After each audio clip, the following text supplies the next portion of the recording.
Hi guys, and welcome to the 32nd episode of Dreamers and Doers, where I interview people who follow their passion and use it to make a positive impact in the world. I think that's you, Aurelien or Issa in English. Welcome. Right.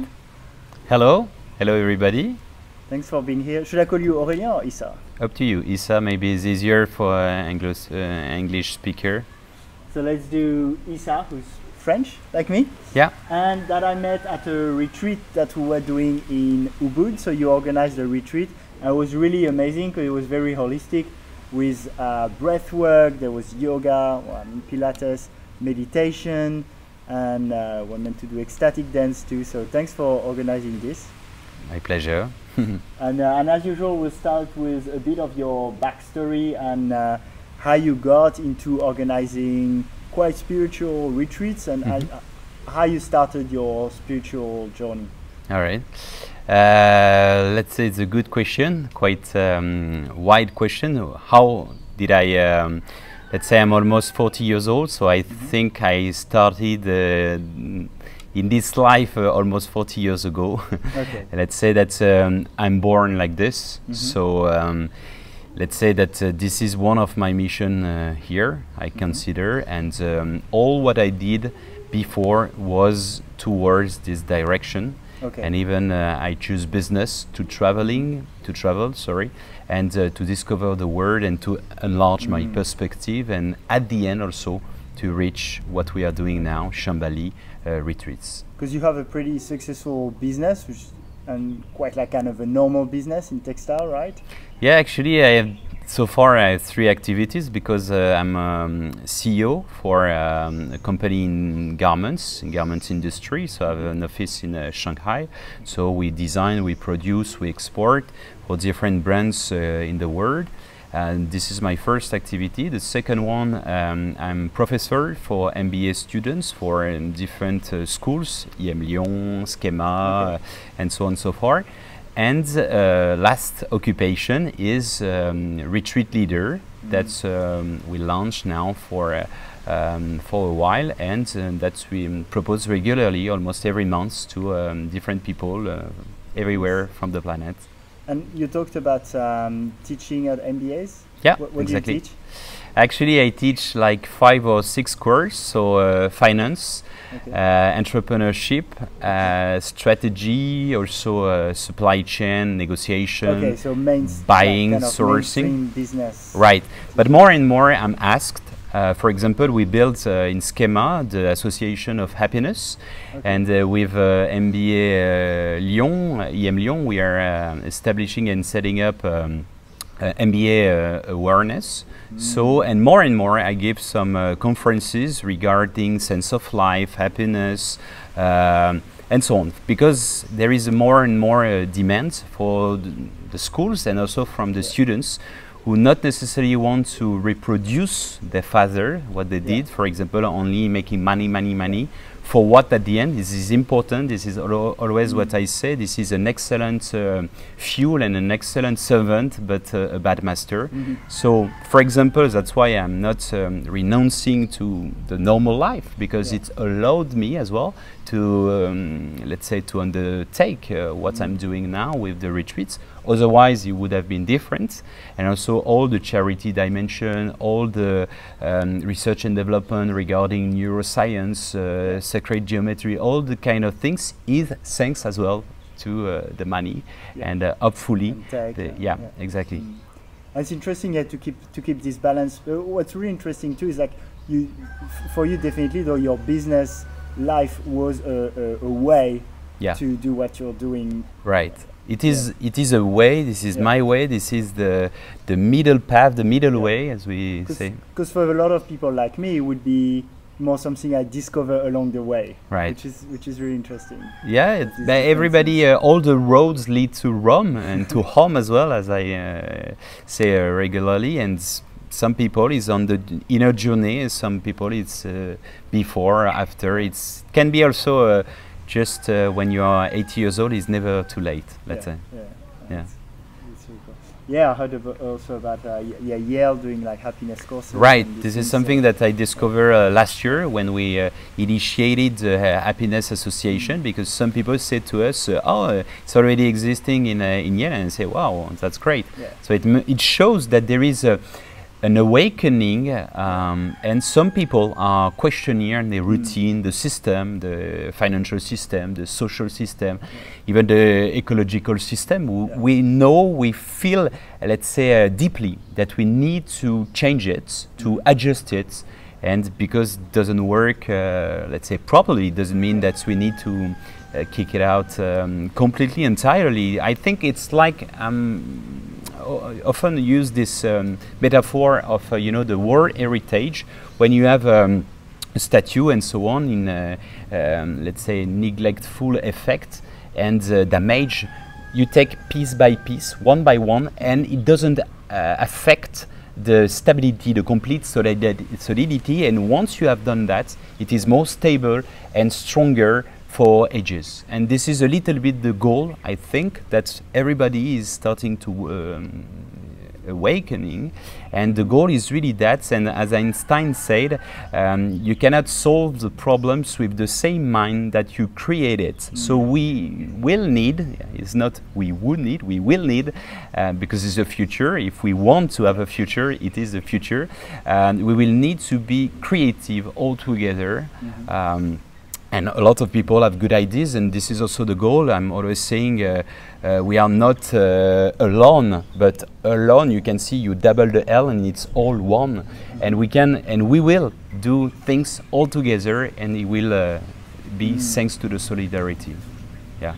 Okay. Yeah, and I wanted to ask you, because on this awakening practice, one way you've, so there's like so many ways, right? Right. And you practice a lot of them through meditation, through very holistic practice, but there's one I was quite interested about, which was, well, fasting, which would be, which has been present in spiritual practices for thousands of years, and the more pushed, let's say, version of it, which is called Breatharianism. So for people who don't know, Breatharianism is living on just air, basically, right? I mean, yeah, we could resume like this, but yeah, okay. So yeah. Yeah. So what got you into it? Yeah. So why do you do it? Let's say, and first, and then what do you think is the limit of it? Because I also heard about reports of yogi who actually. Yeah, actually, I need to precise several things before. The first one is that everybody is fasting in a certain way, and the proof is when you wake up. Okay, in both sense, the awakening.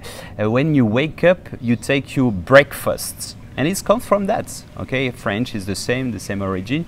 Déjeuner means that you stop the fasting. So we all do that. We eat too much. This is the society of consumption and so on. 3 times a day, it's too much. And also then is notion of nutrition, but it's not the point today. But let's say that fasting allows you different things. First, is excellent for health. Okay, animals, when they are sick, for instance, they fast because we have a natural cleansing dimension and function within our body, the enzyme and so on, and naturally you recreate some cells and so on thanks to fasting. So you have different kinds of fasting. And then I will talk about breatharianism, which is another thing, and it's not fasting, is another thing. But fasting concretely is not that you don't feed yourself. Actually, you nourish yourself thanks to your stock. And the stock allows you, actually, by taking from the stock, it allows you to taking out the toxins. Okay, so it's prevalent in all the cultures. You have the Lent for the Christian, you have the Ramadan for Muslim, you have the Yom Kippur for the Jewish, you have also the different fasting for Buddhist, Hindu, and so on. So it shows that it is part of our world heritage, and also because it's it's good for health. So it's cleaning up the cells, let's say the sick cells, and it's boost new ones actually. There is different kind of fasting, the wet one and the dry one. Dry is only without any liquid, and the wet one is with liquid. First step is only with water, and it can be as well with only juice, for example. Okay, the goal is really to relax your digestive system, because let's imagine we use in between 30% and 40% of energy for the digestion. Okay, so it's like if you have I don't know, a factory of wood, and you need to burn some wood to make the machine working to cut the wood, for example. It's the same principle. So the fact to relax is already good. So it can be intermittent fasting, like a lot of people are doing more and more. That's to say you eat, let's say, 3 hours every day. So it means you only have this venue. So it's like you dinner, and then you don't eat at all until the day after. So this is the first option. There is also 48 hours.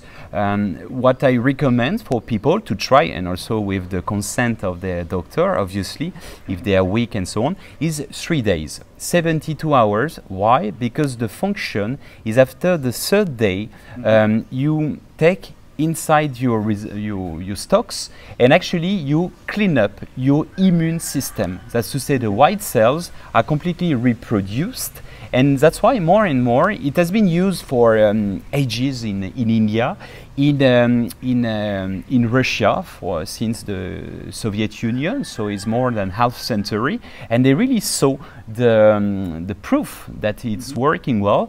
And more in Switzerland or in States, they start to use that for treatments like cancer and so on, in parallel and in addition of the some official treatment like chemo and so on, and just to clean up and to boost back. So then you have also other options. Some people use, for example, juice. A woman from South Africa proposed 7 or 8 days that I did. For instance, she had cancer of stomach, and she cleaned up like this, and it has been proved that several cases similar like this. Then there is also the notion of somatic. If people think it's bad for the health and so on, it is important. That's why Gandhi said very interesting thing. He said that if you do fasting without the spiritual dimension or with the mind, it brings you to disaster. So it is important to be convinced at first. This is somatic dimension once again, and it is important to be convinced that it will work for you.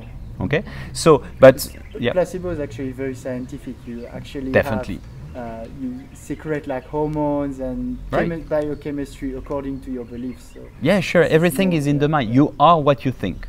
And to continue on the fasting dimension, why for me it's really essential and vital is hygiene. Okay, first, and second, it is also the fact that social also, because it's relearn you how to appreciate what you miss. Okay, for example, you know, the naughty boy, or the, let's say, the caprice of the kids, say, oh, again, I don't like, and so on. When you fast, for example, I didn't eat for 4 days now, today, and tonight I'm gonna eat. You can imagine that the cucumber that I don't like normally, I'm dreaming about the cucumber, you see? So it is really reappreciating the notion of senses and so on. This is a metaphor for life. Once, when you stop an habit, and it's come back to you, you really enjoy it.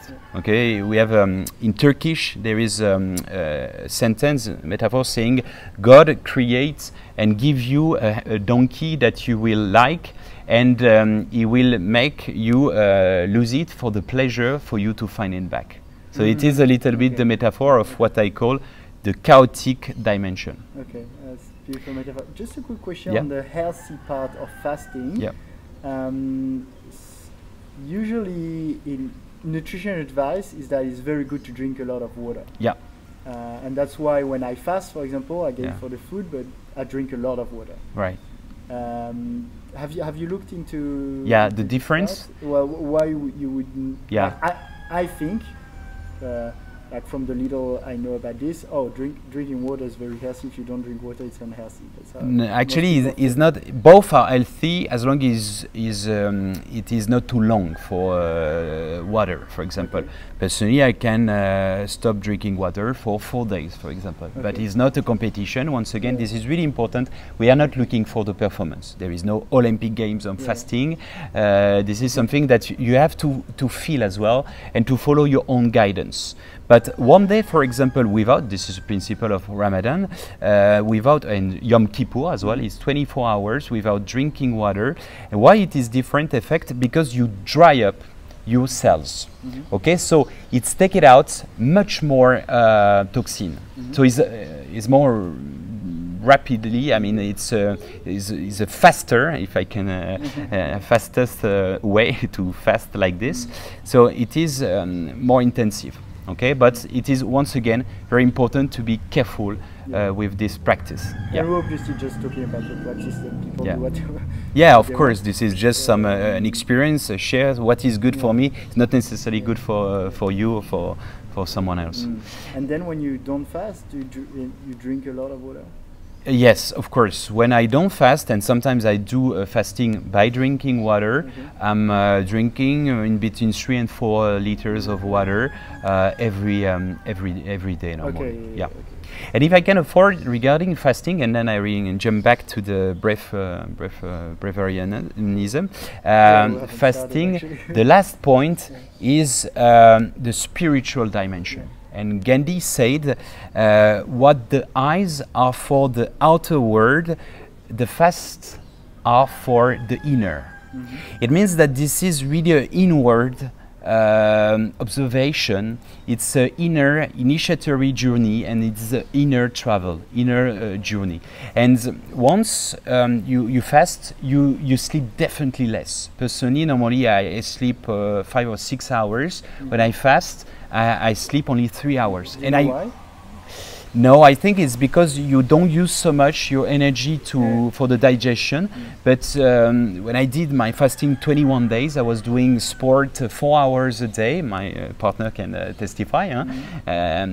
She was saying that even I was too much energy, a lot of ideas and so on. And just even 1 day or 2 days, your mind is sharper. You're more aware, let's say. Same reason, I guess, because you don't use energy for digestion. So you're more sensitive to the senses, to the environment, to the sound, for the way of seeing. Even your way of seeing things and the perception is different. You will see, you will appreciate the synchronicities more, the hidden messages of life. You know, Victor Hugo, who is not an esoteric necessarily, he's a French writer, he said, it's a sad thing to realize that nature is talking, but the mankind remains deaf. There is thousands of information everywhere on the planet at the same moment, at this moment, for you and for me, but different according to my experience, according to my moment. For example, I think about something and I have the reply in front of me through a ant doing things and so on. And that's why there is a wonderful vibration within, let's say, the planet, the Earth, which the Veda call, and this is a little bit mystical, but the cosmic pulse. Okay, the cosmic breath. That's why they say try to find the cosmic breath, trying to find the place which is already yours in this cosmic breath. And the goal in this life is that when you say, yeah, I feel good at the good moment, and in your position, in your mission is vibrating with yourself, within yourself. So this is really this, let's say, subtle dimension that we find back when we fast. And this is what I try to explore, because obviously there is also a notion of expansion of the consciousness, the sphere of consciousness, because we have different layers of the physical body, then the etheric body and so on. You have different ones, causal body and so on. Like we only see, let's imagine this is physics, it is not esoteric point of view. Only 4% of the reality that we can see is physical matter, okay? Then 27% is dark matter, and 16 matter? Dark matter is invisible matter, but it is like ultraviolet, infrared, and so on. Then 69% is dark energy. It's full of information that you cannot see and perceive. Only the machine can eventually. So it means that globally speaking, only 4% you can see the reality. And all the information, even presently, you have the equivalent 400 millions of bytes of information, and your perception can catch only 2,000.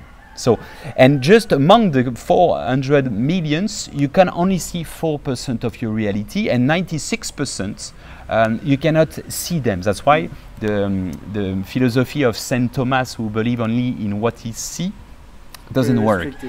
Yeah, exactly. Otherwise, it's like observing the reality through a keyhole, let's say. Yeah. Okay.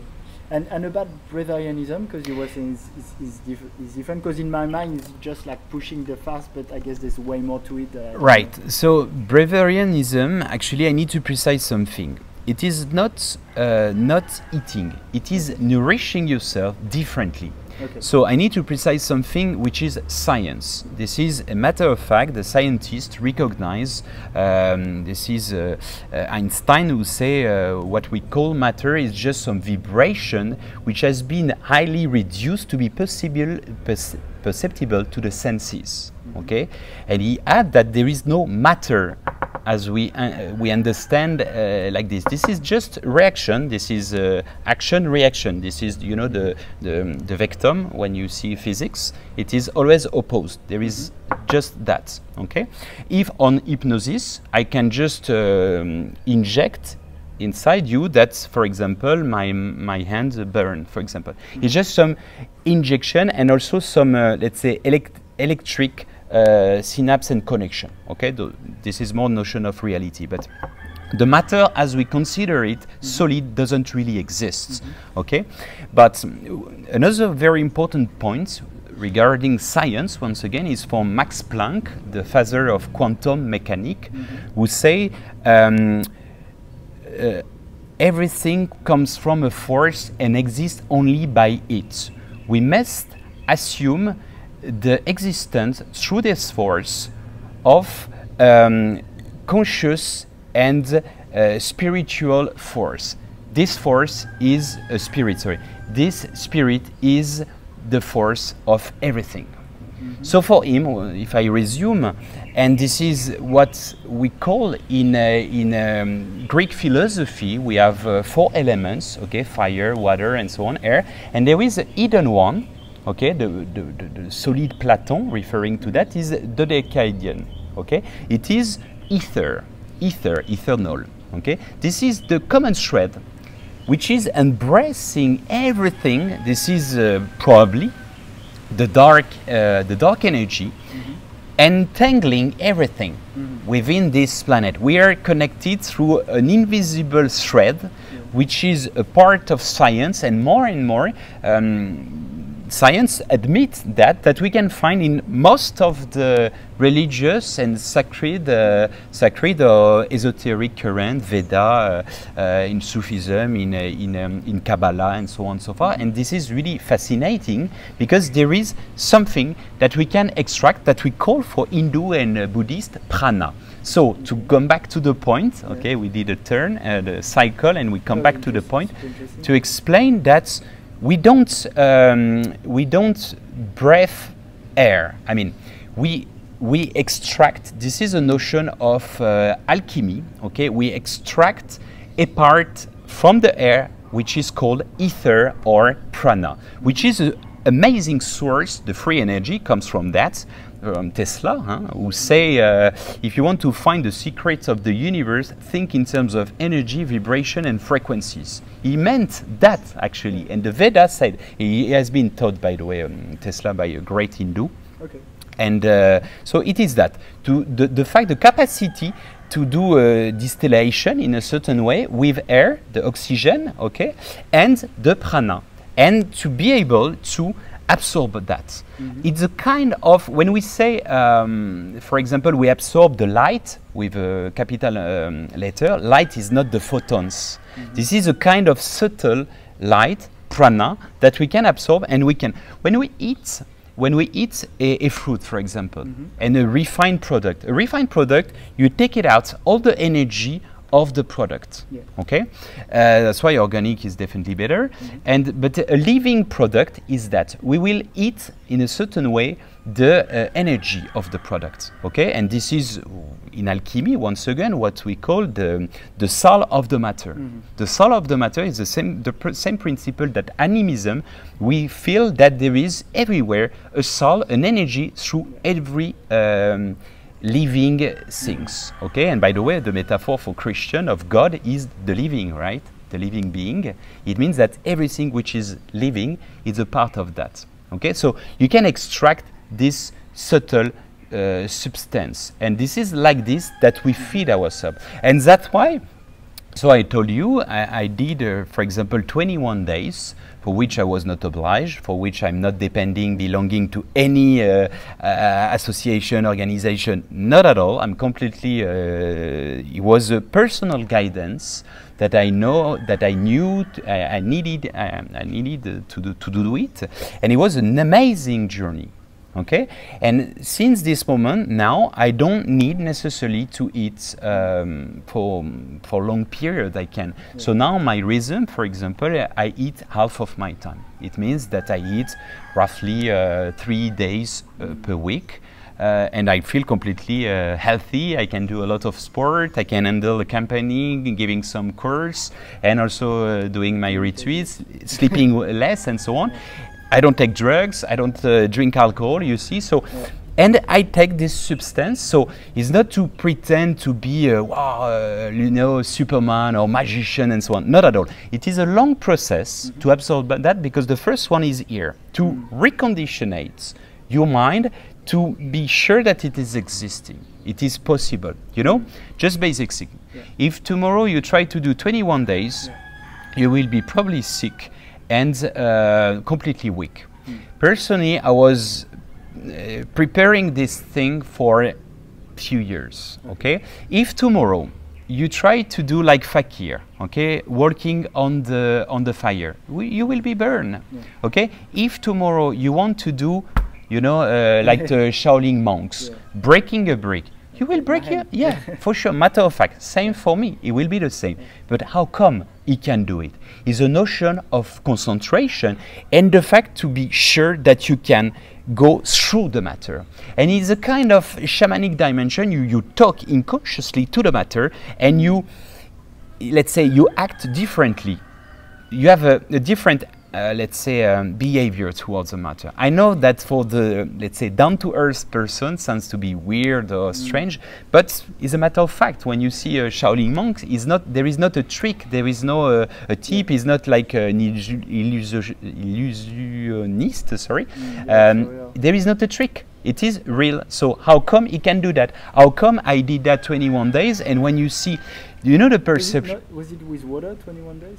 Or the first days, no. For a few days, I didn't drink water, and for 4 days, and then I drink water. And at the middle, I did 3 days without. But for example, Gandhi did 21 days. He was almost dying. Why? Because he was not in the same principle. He was more in the hunger strike, you see? Yeah. So the perception is different. You struggle. And in my dimension, I was doing this experience to be purified and to be light and enlightened, okay? You understand? Even the fact when you don't eat, you are light, you know, this notion of, in English, light and light, the photons or the divine light, and also light you feel like in the clouds and so on. Yeah. Like a feather. A bit, yeah, exactly. And when you have some problems, you know, you have some troubles, some matters, you are in the gravity, it's gravity, you know, it's low frequencies. Everything is energy, everything is frequencies. The sound, the vibration that you have through the music, for example, the vibration that you have through the colors, for example, why green is so good to have, and despite you have some cements, because it is the energy of the love, and the love of nature, the communion with nature, the harmony with nature. That's why we feel so good in this kind of landscape. Not only because there is some energy from the plants, but also because the colors impact us, for instance. Yeah. And and so what? How much the limits have been pushed on breatharianism? Are there like some people never eating? Or Then I think that's possible. I think it's possible. Some people didn't eat for 70 years. I know most of people will reject because they are not prepared enough to understand it. And they don't have to understand, they have to overstand it or to understand it, in the sense that it is not normal, like the norms. It is impossible, for example. Nassim Haramein, for example, a great scientist that some people will see that as a new ager and so on. But anyway, he wrote some paper, official paper, so he's a scientist. We don't like is another question. Personally, I appreciate a lot, and I met him, I had the chance to meet him in conference several times. He didn't eat for 3 years, for example.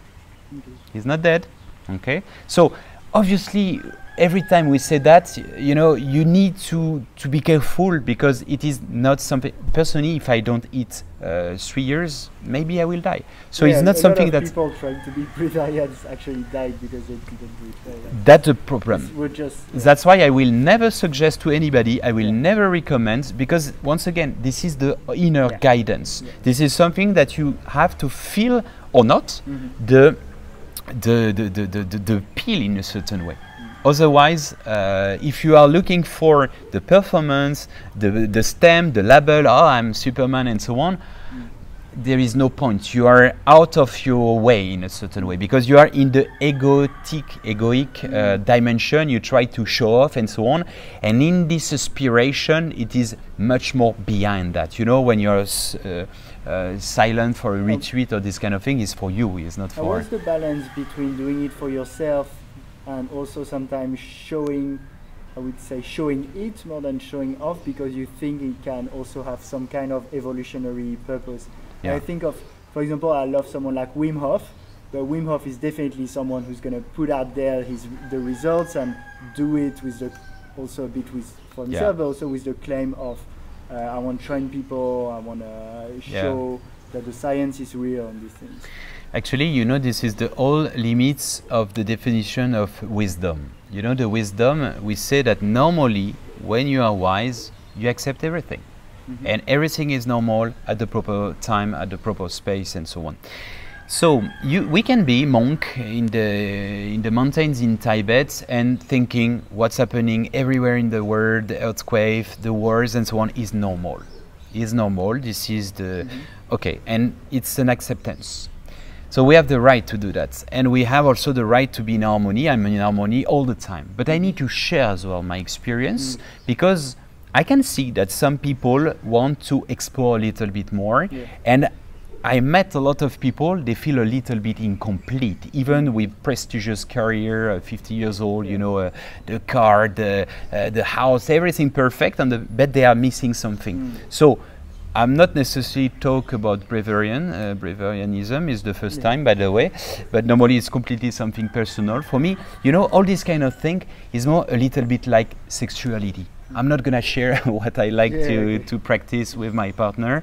It is private, but Kama Sutra exists as well. You know, so it is, you can find tantrism as well, which is sacred. So what I mean thereby, you can show some example to people. You can give them some tips to orientate or not their life. Maybe it's not the first things. I think I would advise if someone wants to be in a travel, he wants to explore new things, and he needs something to life more balanced. Yes, I will invite to do a fasting only one day, but never talk about. I will never talk about breatharianism. It's too extreme. That's more, just to precise, that's definitely something I was interested because I'm already into fasting. But like, if someone asks in general, I think doing a day of fast as an experiment is good if you feel you can.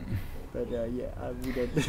You know, it's not about recommending breatharianism to anyone. Yeah, that's honestly, it's really extreme. Then life is important as a balance. You know, the symbol of the cross is the alignment, horizontal alignment and vertical alignment. What does it mean?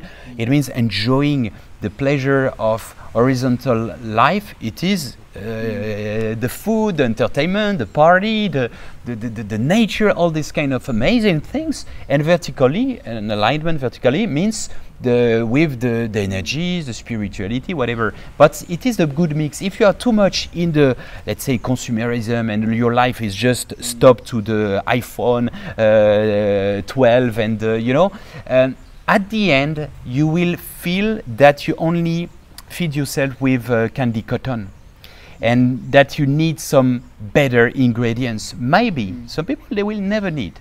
And if they don't need, they don't need. It's like spirituality is not a prerequisite to be happy. It's a help to be happy, but it's not a prerequisite. It shouldn't be like fasting, whatever. It shouldn't be something like, let's say, a constraint. You know, we say, I'm always saying, there is the movie. Not a constraint, or is it learning to like constraints? Yes. It's a kind of both. Personally, when I'm fasting, I'm happy of doing it. If not, I'm not doing it. Okay, but you yeah. still feel like you constrain yourself a bit, or not at all? I prefer eating. Yeah. If you want my reply, I love eating and I prefer eating. That's a matter of fact. But I like as well. It's like if you were asking me if I go to help in the orphanage and I prefer to sleep my all morning or I need to wake up at 4 o'clock and help people.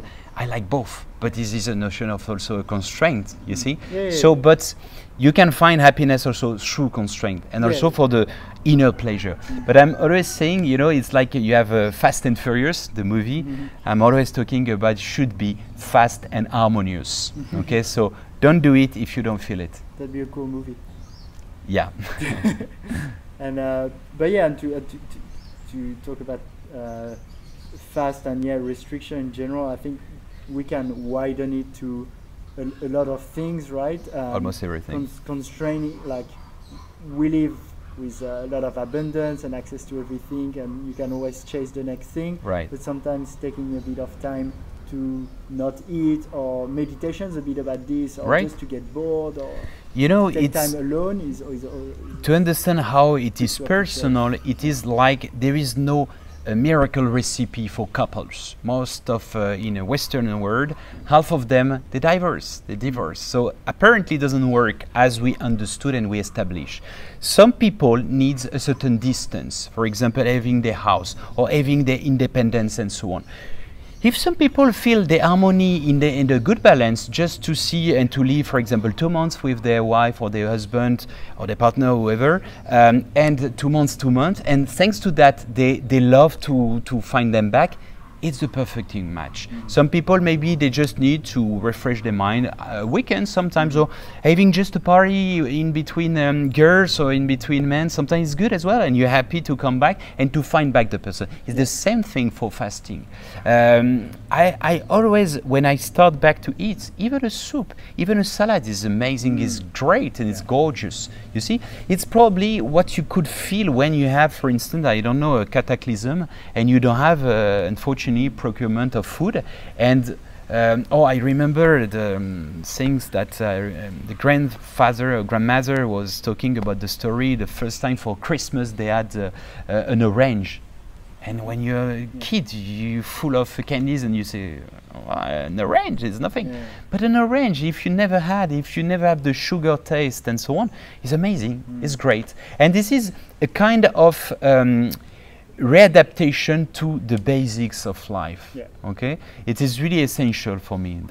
So it's personal once again. Yeah, because you get used to it so much, like for everything, right? Even I don't know if at some point I injured my knee and I couldn't really walk during a month, and then just walking and then just running is like so appreciated, and I needed to lose it to appreciate it. So now, obviously, I'm trying in my everyday life to appreciate without losing, but sometimes having these little exercises like fasting, you know, to appreciate if more. we summarize, it is the fact that unhappiness is happiness taking a rest. If you're always happy, if it's in a paradise, where come from, if we believe in the oneness, in everything, everything is perfect and so on. And it's a bit boring because you don't see by extraction what is good or what is bad in a certain way. So we come here on the matter, we experience ourselves as a cell of the big body, which is the universe, the multiverse, even if, and we can experience the sadness, the goodness in a certain way, the happiness, let's say. But even that, look at when we say to see and to perceive the beauty of a rainbow, you need the sun and the rain, and both together combined allows you to put in relief and to emphasize the happiness or the sadness. And even the sadness, you can take some pleasure of it. The archetype of the girls taking some movies, very let's say sad movies, and they cried with you know, Kleenex and the agendas and so on, the stereotype. They like that because it's good as well, because when you cry at the end, and you are even you feel, let's say, the natural let's say hug of Mother Earth with the you know, and you're full of endorphin as after. So it shows that it's good as well, and to touch the, let's say, the button to take the impulse to start back. But if we are always happy, you don't see it anymore. That's good. And do you, when you're sad, for example, do you, you know that it's one of the experiences of life, and that happiness is gonna come back, and that makes it easier? Like, how do you differentiate between kind of a really sinking into the sadness, but almost with inner peace, versus you know, really fighting it or not being at ease with the sadness? Yeah, actually, this is a notion also. It can sound paradoxical because you almost, it depends on how you, on the definition of happiness, but you're almost like, let's say, at peace in the sadness, which then becomes not that sad. It is the notion of to be out and to be observer of yourself. It doesn't mean that you are not a part of the game. Of course you are, but you are the actor and the observer, and the fruit of your observation. It means you are a wall, okay? A wall, not a wall, W-A-L-L, but W-H-O-L-E, okay? Big picture. And actually, when you observe that, you know that it is not, is never, let's say, doesn't matter.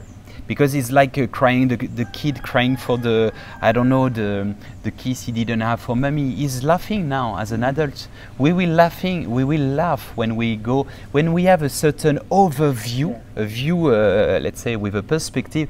We understand that nothing is bad, nothing is important. And when you cry, you can just appreciate that by being out of yourself. And this is the principle of mindfulness. You absorb just the energy. You feel, for example, I cried, for example, recently, 2 days ago. For Christmas, we went for an orphanage. So we brought some gift and so on. And the kids, they start to play a song for us. And I start to cry, but as a baby. And I was filming them, and I didn't know, because they are from orphanage, so they don't have parents and so on. But I was super happy. But I was crying for, I didn't know what was that. I was crying for maybe it was full of happiness and also joy and sadness. But you know, it was a mix, and it was so good. I was so refreshed afterwards, and I don't have any. I'm not afraid and ashamed to say I cried. Boys don't cry. It's crap. This is crap. You're a man. Yeah. Also, so men cry, and also it allows you to let's say expel your emotions. Allows you, because emotion is emotion. It is energy and motion. Energy in movement. Otherwise, if you keep everything, you create cancer, disease, and so on. Okay, and so that's why it is important. There is always a message to the disease, to the sickness, as I say. Very often, sickness, you can hear as well, sickness, S-E-E-K means to look for something, and there is a reply to find through the disease. It shows that if you are not at ease, you are diseased. So you need to rebalance your rhythm of life, your consumption, your food, your nutrition, and so on. So, but just to come back to the point, when you observe yourself, like mindfulness, you are just realizing, look at, if we watch the movie, the sad movie, one moment, or you can be upset and you say, oh, look at the John, he cheated Jennifer, and you are super upset, and I will tell you, it's just a movie, and you will laugh. You see, when you realize that this is a big movie and nothing is important, you just observe and you play your game as an actor, not as an extra, not as a spectator. You are active in your life, you understand? And this is essentially, so you want to be upset, be completely upset. You want to be sad is good as well. This is the point actually. And always keep in mind, look at now, it was sunny, now is in between, probably is raining season, so it will be raining later on. It's good for nature, it's good for health. So, and just realize that if you take a plane, you will be out of the clouds and the sun is always there. Always keep in mind that it is punctual. Everything is punctual. Okay, we'll have to finish soon. Yeah, sure. But, you're fasting at the moment? Yeah, I'm finishing 4 days today. Finishing 4 days. Okay. Yes. I'm doing today too. I'm doing pretty good so far. So we are not so weak. It's okay, we survive. I had a last question about if you want to have one, what's the impact you want to have in the world? As Gandhi said, be the change that you want to see in the world. So I will try to initiate the transition from a former world based on competition, struggling, and so on, until the new paradigm happening that people feel, which is based more, not anymore on the pyramid, but essentially on the collaboration, a cycle, and based on collaboration. So if I had to be, my reason of being is to be in harmony and to be useful. And I try at my humble scale, you know, thanks to my path, my travels and so on, I had the chance to visit 72 countries and many cultures. And in Sufism, I met Rumi, and I went to Iran for that. And Rumi, he said, when I was young, I was clever, I wanted to change the world. And it's true, I wanted to change the world. I thought I will change the world. Now I'm wise and I change myself. I don't have anything to change except myself, my perception, and to try to help people eventually if they think they need it. Okay? So this is only that. And to feel and to vibrate and to be in harmony and to think that, you know, when I think the metaphor of life, when you go and you go for another game, because I believe in reincarnation, when you go to sleep, every night when I go to sleep, I'm super happy because I know that I go to other world, astral travels and so on, lucid dreams, all this kind of very interesting other me that I am right now. I'm going to explore other spheres. And when I feel really complete, thanks to the day I had, I'm so happy. Oh, thank you for this day, and I feel relaxed. I think, and I aspire to that at the end of my days, when I will feel like 100 years old and really fulfilled. And you know, the fullness is that when you feel full of something, and you think that you didn't only add fullness through the selfishness, but also by sharing a maximum. The more you give, the more you receive, and that I will feel complete through that. That said, I have no pretension to change anything, but maybe just myself, and also to help people, just to be useful for this society and this planet. That's it. Yes, like you want to be useful without being too attached to it. This is yin and yang energy. This is important to be, because I'm completely 200% human. I love humanity, I love the matter and so on. And in parallel, I always have a certain detachment.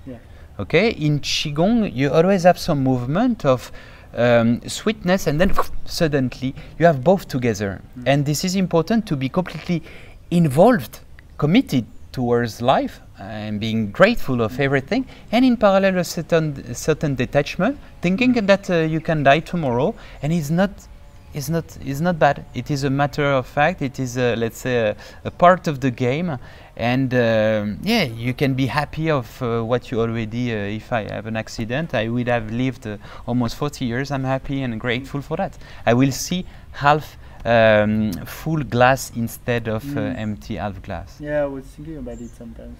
I think I'd be quite happy with what I've done. That's already. important. That's good, and also because you don't have any choice. Yeah. Either, or you can also do some undertake things to train or to change yourself. Otherwise, you accept what you are. That's the point. And well, you told me about this kind of project you had also to share knowledge around the world. Yeah, actually this is what we call a foundation beyond of Shambali, which is association. So Shambali is the retreat. Yeah, the retreat is the holistic retreats. And you can follow it. I put a link on the page. And also benchmark of the world, so it's benchmark and benchmark. So benchmark of the world, an inspiration, a human inspiration. So first is to help people locally based on Confucianism. It is just to diagnose. Here in Bali? Yeah, in Bali, and if people like the idea to do it everywhere, and to help local people to avoid to be dependent on the charities. So diagnosis the skills, to train them eventually, and to orientate on project for them to be independent based on Confucianism. Instead of giving a fish, teach them how to fish. So this is the first one. And the second one is to create a human database with a platform with all the good ideas on the planet. Nowadays, that's to say, I don't know, what's a guy do as a village eco-friendly, or I don't know, the green school here in Bali, or for instance, in Denmark, they give course of empathy, or all the good ideas that you have everywhere on the planet. And then to make circulate, and also from the past, the world heritage is not from China, it's from Chinese, it's from the world heritage. So Chinese medicine, the Ayurvedic dimension, Ayurveda means the science of life. So all good ideas that we have everywhere on the planet, to put the light, on the light. Okay, to share the information, the grandma recipe. You have a headache, they will tell you how to do this kind of thing, and also the competencies that everybody is proposing, just to reconnect people with their inner self and also to the outer world. So the platform of the world is also the fact to try, because I contacted different associations in the world. They are doing good things, but isolately, and the goal is to continue to preserve the, let's say, the unicity, and to put together to see the unity as well. Everybody is a unit, okay, a unity, and towards that, the goal is really beyond of that is to recreate the unity, okay, to try to create a kind of synergy, because I definitely believe that the change of our modern society, the new paradigm, will be through that. So preparing, for example, a vision of the new constitution, for example, social finance system, is not only a Teletubby consideration of dreamer and so on. No, it is practical things. Dreamers and doers. Yeah, exactly. This is important to have the mind in the skies, in the stars, and also the feet well grounded on Mother Earth. This is a mix of both things, and I'm still the great dreamer. And as I'm always saying, like the Saint-Exupéry said, he say actually, sorry, I know the quote, but it's no, it's in English. But turn your life into a dream, and this dream into reality. And I think it's really important. Why I'm saying that? Because a lot of people, I had this discussion for almost 20 years. I was traveling everywhere, and people, oh, that's nice what you say, and so on. I have the same idea, I have the same feeling, like remote in the bed, and they think that the world, outer world, is bad, and they are good, you see. But there are lots of inner child everywhere, children in the world, thinking the same thing, a majority of people. So the goal is just to show, to put the light on the light, to show that no, we are not alone, we are all one, and that we can do. And the more actually you show that, the more people say, okay, he's right. Why we don't try? Why we don't do? Why Yeah, you know, it's simple and doesn't mean that we will change everything, but step by step. You know, the little colibri bringing his little contribution to avoid the fire. And showing this is very important, like, because if you take the news, there's a huge bias in showing the negative. So if some people can put more emphasis on the positive that is so present in our modern world. Right. It's a beautiful mission. Yeah, but it is not an individual mission, it's a collective mission for who everybody is more than welcome, and we hope that we will, like the web, we will weave a peaceful and harmonious net for seeing netter, you know, better and more precisely in the future, if we want to perceive a future. Yeah. Thank you, Issa. Thank you very much, Alex. Thank you. Finish these interviews with a hug? Yeah, with pleasure. Thank you. Thank you. If you have a last word, maybe, at the dialogue. No, I think this is maybe what I say. I suggest really what I said in practice. The great philosopher, the Little Prince, which is with the inner child, which is probably still alive within you. Turn your life into a dream and this dream into reality. This is extremely important to continue to dream and also to do. Yeah. Thank you. It's a beautiful conclusion. Thank you to everyone who followed this interview. And